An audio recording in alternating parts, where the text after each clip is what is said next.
2017 ആ കോളിളക്കം സൃഷ്ടിച്ച കേസ് ഓർമ്മയില്ലേ? 8 വർഷം നീണ്ട നിയമയുദ്ധം. അവസാനം വന്ന വിധി കേട്ടപ്പോൾ എല്ലാവർക്കും ഒരേ ഒരു സംശയമായിരുന്നു, അല്ലേ?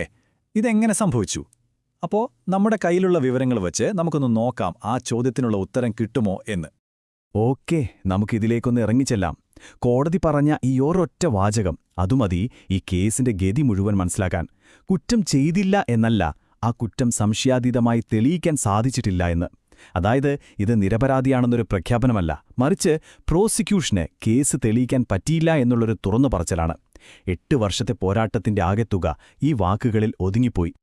അപ്പോൾ സ്വാഭാവികമായും നമ്മളെല്ലാവരും ചോദിക്കുന്ന ചോദ്യം ഇതാണ്: ഇന്ത്യ മുഴുവൻ ഉറ്റുനോക്കിയൊരു കേസ് ഇതെങ്ങനെയാണിങ്ങനെ തവിടുപൊടിയായത്? അന്വേഷണ ഏജൻസികളൊക്കെ ഒരുപാട് തെളിവുകളുണ്ടെന്ന് പറഞ്ഞിരുന്നില്ലേ? എന്നിട്ടെന്താ കോടതിയിലെത്തിയപ്പോൾ ഇത്ര ദുർബലമായി പോയത്? നമുക്കതിന്റെ കാരണങ്ങളിലേക്ക് ഒന്ന് കടന്നു നോക്കാം.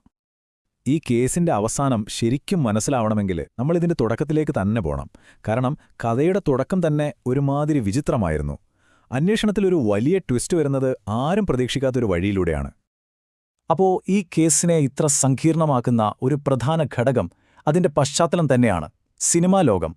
നമ്മുടെ കയ്യിലുള്ള വിവരങ്ങൾ വെച്ച് നോക്കുമ്പോൾ അതൊരു അടഞ്ഞ വൃത്തം പോലെയാണ്. അതായത് ഉള്ളിലെ കാര്യങ്ങളൊന്നും അത്ര പെട്ടെന്നൊന്നും പുറത്തുവരില്ല. സ്വാഭാവികമായും പോലീസിന്റെ അന്വേഷണത്തെ ഇത് ശരിക്കും ബുദ്ധിമുട്ടിലാക്കി. അപ്പോൾ ഇവിടുത്തെ ഏറ്റവും വലിയൊരു വിരോധാഭാസം എന്താണെന്ന് വെച്ചാൽ, ഈ ഗൂഢാലോചന എന്നൊരു ആംഗിളിലേക്ക് പോലീസ് ആദ്യം നേരിട്ട് പോയിട്ടേയില്ല. സത്യത്തിൽ ദിലീപ് തന്നെ നൽകിയൊരു പരാതിയാണ് അവസാനം അന്വേഷണം അദ്ദേഹത്തിലേക്ക് തന്നെ തിരിയാൻ കാരണമായത്. അതാണ് ഈ കേസിലെ ഏറ്റവും വലിയ ട്വിസ്റ്റ്. ശരി, അങ്ങനെ ദിലീപിനെ പ്രതിയാക്കി. പ്രോസിക്യൂഷൻ അവരുടെ കേസ് കെട്ടിപ്പടുക്കാൻ തുടങ്ങി. പക്ഷേ അവർ കെട്ടിപ്പൊക്കിയ ആ വാദങ്ങൾക്കൊന്നും അധികം ആയുസ്സുണ്ടായിരുന്നില്ല. അതിന്റെ അടിത്തറ പതുക്കെ ഇളകാൻ തുടങ്ങി. ഒരു ഗൂഢാലോചന തെളിയിക്കാൻ ഏറ്റവും അത്യാവശ്യം എന്താ? ഒരു ലക്ഷ്യം, അല്ലേ? ഒരു മോട്ടീവ്. പ്രോസിക്യൂഷൻ കോടതിയിൽ പറഞ്ഞ കഥ ഇതായിരുന്നു: തികച്ചും വ്യക്തിപരമായൊരു പ്രതികാരത്തിന്റെ കഥ.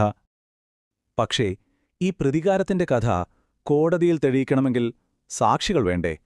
അവിടെയാണ് പ്രോസിക്യൂഷന് ആദ്യത്തെ വലിയ അടി കിട്ടുന്നത്. 1-2 പേരല്ല, 28 സാക്ഷികളാണ് കൂറുമാറിയത്. 28 പേർ. ഇതിലെ പ്രശ്നം എന്താണെന്ന് വെച്ചാൽ, ഇവർ ഒന്നും വെറും സാധാരണ സാക്ഷികളായിരുന്നില്ല. സിനിമാ രംഗത്തെ പ്രമുഖർ തന്നെയായിരുന്നു ഇതിൽ പലരും. പ്രോസിക്യൂഷന്റെ ഈ പ്രതികാര സിദ്ധാന്തത്തെ ശരിവെച്ചുകൊണ്ട് ആദ്യം മൊഴി കൊടുത്തവർ കോടതിയിലെത്തിയപ്പോൾ കാലുമാറി. അതോടെ ആ വാദത്തിന്റെ നട്ടെല്ല് തന്നെ ഒടിഞ്ഞുപോയി. അങ്ങനെ കേസ് ഏകദേശം തീർന്നുവെന്നെല്ലാവരും വിചാരിച്ചിരുന്ന സമയത്താണ് ഒരു പുതിയ എൻട്രി, ഒരു പുതിയ സാക്ഷി, ഒരുപക്ഷെ കളിയുടെ ഗതി തന്നെ മാറ്റാൻ കെൽപ്പുള്ള നിർണായകമായ ചില വിവരങ്ങളുമായിട്ടായിരുന്നു അദ്ദേഹത്തിന്റെ വരവ്. സംവിധായകൻ ബാലചന്ദ്രകുമാർ. അദ്ദേഹം പറഞ്ഞത്,